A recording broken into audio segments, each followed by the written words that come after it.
তোমার রিজিকের একমাত্র মালিক আল্লাহ। সুতরাং রিজিক নিয়ে তোমাকে ভয় করার কোনো প্রয়োজন নেই। মানুষ তোমাকে ইচ্ছা করলে তোমাকে খাওয়াতে পারবে না, পড়াতে পারবে না। তুমি কেন দুনিয়ার প্রতি পাগল? তুমি একটু উচ্চপদস্থ লোকদের দিকে চেয়ে দেখো, যারা 2, 4, 5, 10 তলা বিল্ডিংয়ের মালিক, তারা খেয়ে দিয়ে চলে আছে। তাদের একসময় সেই 3.5 হাত বা 3 হাত মাটির তলে কবরস্থানে অবস্থান করতে হয়, যদি সে মুসলমান হয়।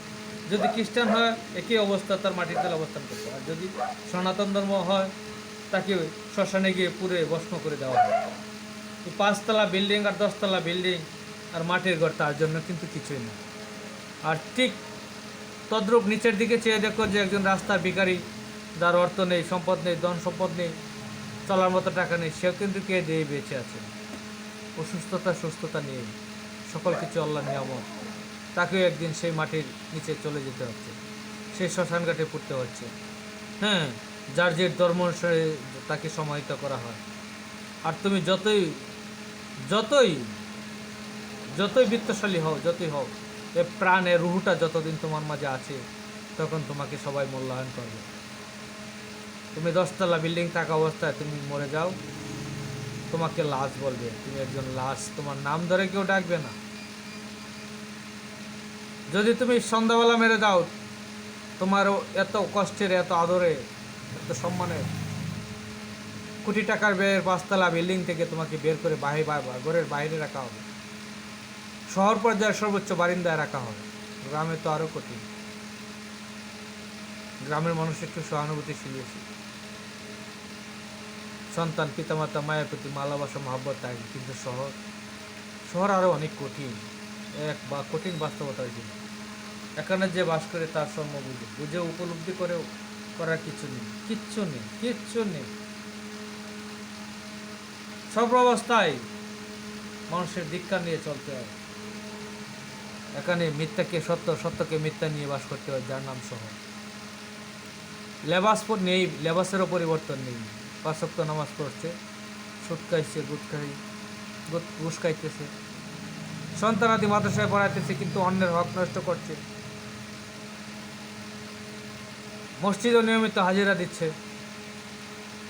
কিন্তু সে একদিন ভাবে না আমি অন্যায় ভাবি, ঘুষ খাচ্ছি, অন্যের অধিকার বিচ্ছিন্ন করছি, অন্য অধিকার পূর্ণ করছি, অন্য অধিকার নিয়ে, অন্য অধিকার আমি ভোগ করার জন্য অন্যকে মনোকষ্ট দিচ্ছি।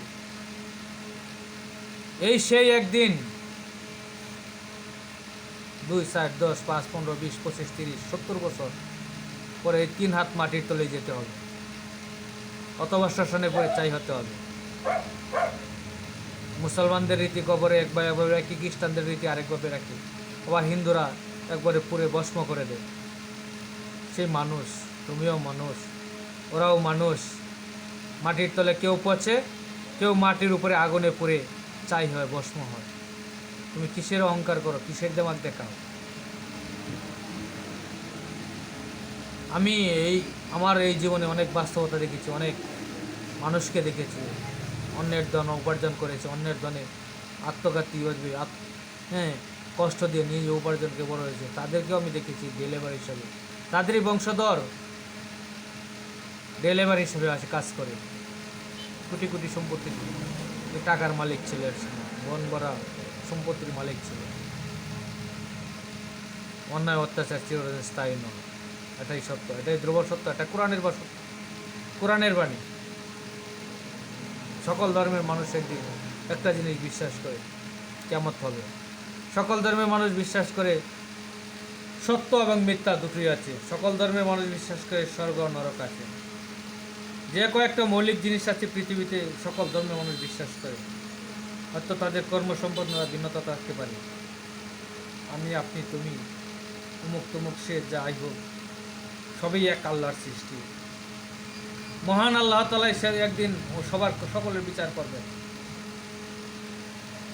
আমি আজকে ইসলাম ধর্ম গ্রহণ করি, ইসলামে আছি, ইসলামের ঘরে জন্মগ্রহণ করি। হয়তো আমার পিতা, দাদি বা তারও যত উপরে যায়, কোনো না কোনো সময় আমার মাঝে ইসলাম ছিল কিনা আমার জানা না। কারণ বাংলাদেশটা ইসলাম এসেছে অনেক পরে, বাংলাদেশের মানুষ ইসলামের অনুসারী। সুতরাং আমাদেরকে যেহেতু এখন আমরা ইসলাম একটা পরিপূর্ণ ধর্ম, পূর্ণাঙ্গ ধর্ম, সর্বশেষ নবীর ধর্ম, ইসলামের অনেক কিছু বর্তমান সঠিক নীতিতে থেকে আমাকে বড় হতে হবে। আমার 10 তলা বিল্ডিং আমার জীবনে কোনো কাজে আসবে না। আপনি আমি যাই করি না কেন ভাই,